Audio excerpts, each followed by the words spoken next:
Okay, good afternoon, everybody. Welcome to the Ipswich Central Redevelopment Committee this 15th of April. I note that all committee members are in attendance. There's no apologies. We move to declarations of interest in matters on the agenda. Does anyone have any matters? No? Confirmed. There's nil business outstanding.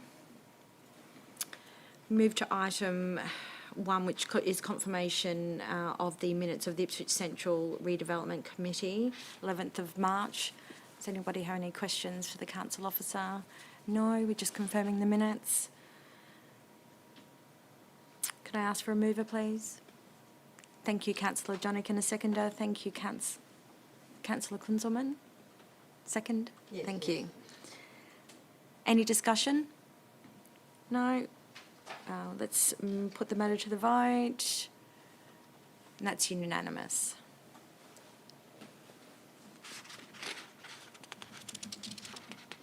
Moving on to item number 2 on the agenda, which is the Retail Sub-Project Steering Committee Report, number 9, March 2021. Could I call on the relevant council officer to come forward, please?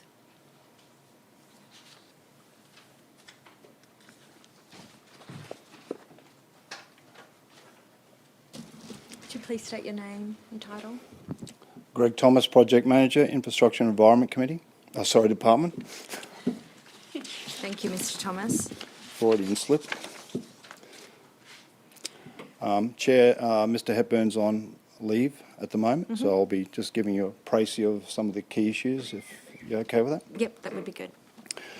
Okay, so leasing is progressing with a number of the previously non-binding heads of agreement moving to legal documentation, so that's a positive. And commercial terms have been provided on the Commonwealth Hotel deal, and Council's just reviewing that matter at the moment. Regarding the cinema, expression of interest request for tender, you will recall, and the report identifies that the EOI closed. There were several interested parties. We're now moving to the tender process and basically preparation of the tender package to go out to the interested parties, which will shortly go out, probably in 2 to 3 weeks. Got a meeting with our advisors on Monday to finalise those matters, so that's a positive. So if everything goes well, we're anticipating that sort of September, October, an arrangement will be in place with the preferred party. Very good. Okay. So regarding, so this report has been an amalgam of a number of issues. The report identifies that we're looking to, I guess, improve the reporting to this committee by amalgamating some of the existing reports. So this report talks also about comms engagement and events. I just wanted to highlight that we have a new manager on board. Alison Grant left recently, as did Rachel, so we now have Karen Sutton on board in the role of comms engagement and events manager. And they're working across the agenda of events and activation. They've come up with a budget for next financial year, together with a full program for 2021. The only other point that I'd mention here is there was a Counsellor Workshop to be held in late March, but that was to be done face-to-face, so COVID came at the wrong time. So that's to be rescheduled. So the reason that was put off was due to the fact that we needed to do it in a forum versus 2 hours over Teams meeting. Okay. Anybody have any questions? Okay. I do. I just, firstly, in relation to communications and engagement, with the departure of a council officer in that role and a new staff member taking over, I guess I'm keen to get some level of comfort that it has been a seamless transition. A big part of that, I guess, is working with existing businesses and property owners down within the precinct who sometimes are impacted by what we're doing down there. So it's important that that piece of work is given a lot of attention. Yes, so down the agenda further, there's an item on activation report, and Karen Sutton was to speak about that process as well. So she'll be able to give you a feeling for how the integration has gone Okay. from the old team to the new team. Excellent. And just in relation to Cribbenfoot Lane and the works that will be undertaken Yep.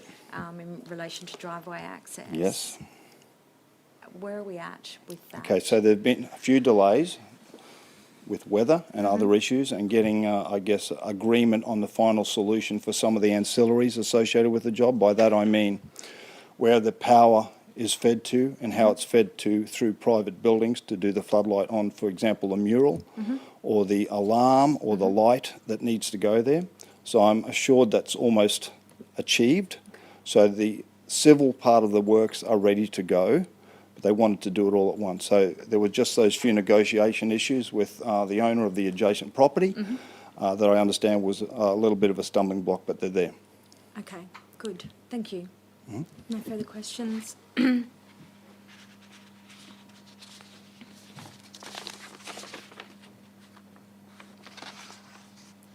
Can I have somebody move the report?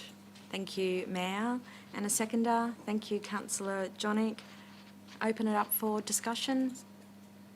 I think, Chair, I'd just like to highlight one of the paragraphs on page 14, which is that we've engaged Queensland Treasury Court, that you've been very involved with this, Deputy Mayor.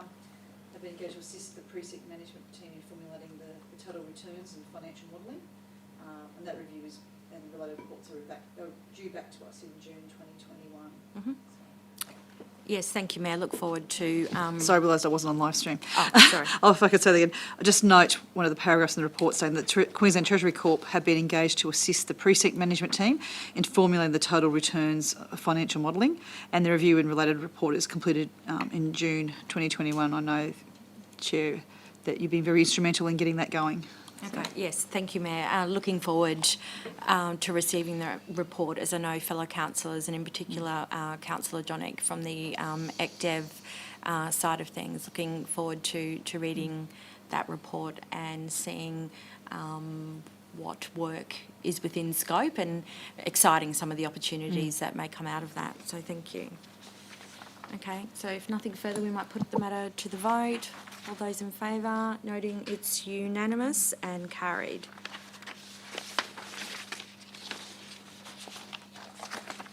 Moving on to item number 3, which is the Nicholas Street Precinct Executive Report, dated 26th of March 2021. Could I have the relevant council officer?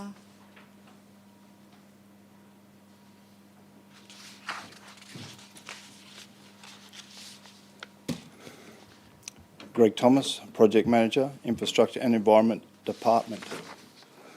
So I'll just pull out a couple of highlights from the report, if I may. So first of all, the civil works within the precinct are basically completed and have moved to the defect liability period. The defect liability period for all the major components of the precinct finishes in mid-March 2022. There was a slight error in the date on the front page of that report, which talks about the Children's Library opening. That should have read the 28th of the 6th, 21. Everything is on track for council officers to occupy 1 Nicholas Street on around the 28th of June. Issues associated with FF and e-procurement have been sorted out, and the associated things with connecting the computers, etc. So it's all on board for that date. There have been some delays with the Commonwealth Hotel getting to practical completion. I believe that will now be achieved by the end of this month.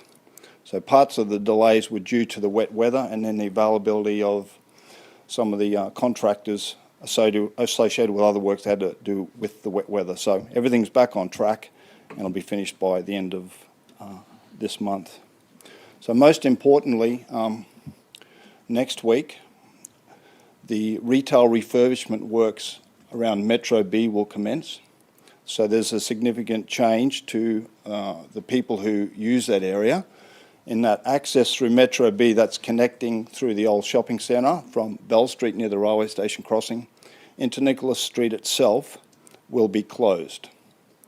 Okay, so access therefore for anyone going either way will be up Union Place on the northern side in front of the Commonwealth Hotel. That's recently been, the paving's been finished, so it's fully paved between Bell Street and in front of the administration building. So we're making sure we have appropriate signage and directional guidance for people, because it's going to be a big change after many, many years of it being in a different way. And that's going to stay like that until Metro B is fully open once again, which won't be until early next year. So when does that occur, Mr Thomas? Next week? Next week. Yep. Everything going well? And communications have been in place with the businesses that, surrounding businesses and property owners that will be, I guess, not negatively impacted, but probably will be a positive impact for a business like Woody Green, for instance. It's my understanding they have, but Okay. Karen Sutton might be able to give you a little bit further advice on that. I'm not into the right exact detail of every issue with contact with, but I believe there's been a campaign to advise the local stakeholders of the closure. Yep. So they're the highlights of the report. Okay, thank you. Just a quick question, and it's around, I guess, closure of public facilities, the toilets with the closure that you're talking to. It means that the only public toilets will be those that are within Tulma Place, is that correct? Yeah, in that vicinity, that's correct. Yeah. Yep, yep. Okay, So, and we do have appropriate signage. actually, I'll take that on board and just make sure that perhaps we need some signage around that issue, because there's probably a lot of people who are used to those toilets. Absolutely. Yeah. And I do note that we extended the hours a little while back at the request of local businesses, particularly those in Bell Street. You know, feedback from visitors that they needed a public toilet, certainly after hours and on weekends. So I know our team of security guys worked to put that in place. So yes, it will be missed. Yep. Thank you. Any other questions? No? Okay, thank you. Could I have somebody move the recommendation, please? Thank you, Councillor Milligan, and a seconder. Thank you, Councillor Johnnick. Would like to open up for discussion. Thank you, Mayor. That's okay. It's pretty exciting, and I love how as a project gets closer to, obviously the risks have been mitigated and the building's looking beautiful. Just in regards to some of the artwork, I think in the public areas, like on ground level, level 1 and level 8, we also had discussions with council officers to make sure that we're involved with that, to be consulted and so on, rather than da-da, here it is. I was wondering if I could put it's called a subsequent motion or a supplementary motion on that, just to make sure that the council officers do consult with us as part of that. So, Mayor, just clarifying, that's pieces from our art gallery, is that correct? So, yeah, all and again, in those public areas, so the ground level, level 1 and level 8, near the council chambers, you know, that entrance into the council chambers. I think we really want to have a good mix of local and yes, we art. probably, and so just on that, recent discussions with our art gallery, with Michael, he was working through that with the project team, because identifying the relevant pieces, and then that would impact, I guess, weight, you know, hanging things on walls. It's not always easy hanging those beautiful pieces of art. So, yeah, it would be good. I know from discussions we've been told that we'll be consulted. I just would like, as the council resolution, to ensure that happens. Yeah, and I will separately follow up at the next retail subcommittee meeting. That. Yep. If I move that council officers consult with councils regarding the artworks in ground floor, level 1 and level 8 near the council chambers, and that, you know, that public waiting area.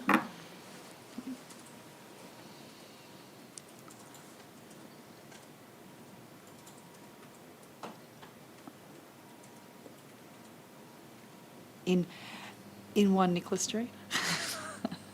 At 1 Nicholas Street. Are you happy with that, Mayor? I'm happy. I guess check with Councillor Milligan. Councillor Milligan, I think you moved this item. Are you happy with that supplementary motion? Yes, Chair, I'm happy with that. Okay, and seconded. Thank you, Councillor Johnnick. Okay, so we might put the matter to the vote. Looking around the room, I note it's unanimous and carried. Moving on to the final item on the agenda, which is the Nicholas Street Precinct Communications Engagement and Activation Monthly Report. Could I have the relevant council officer down, please?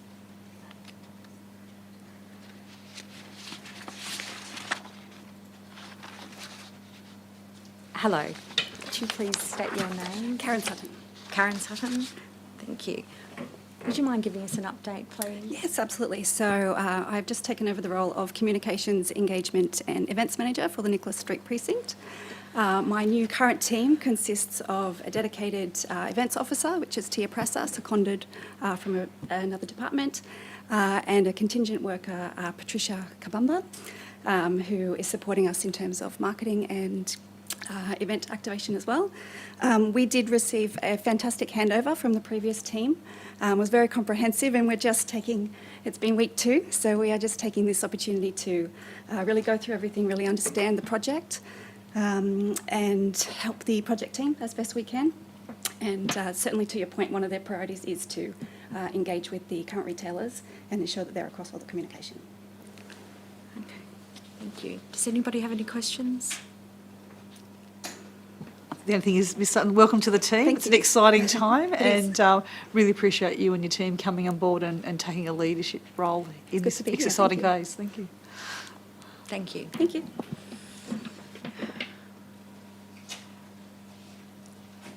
Could I have somebody move the recommendation, please? Thank you, Councillor Milligan, and a seconder. Thank you, Councillor Kunzelmann. Now open up for discussion. Thank you, Mayor. Chair, page 51 looks spectacular, I've got to say.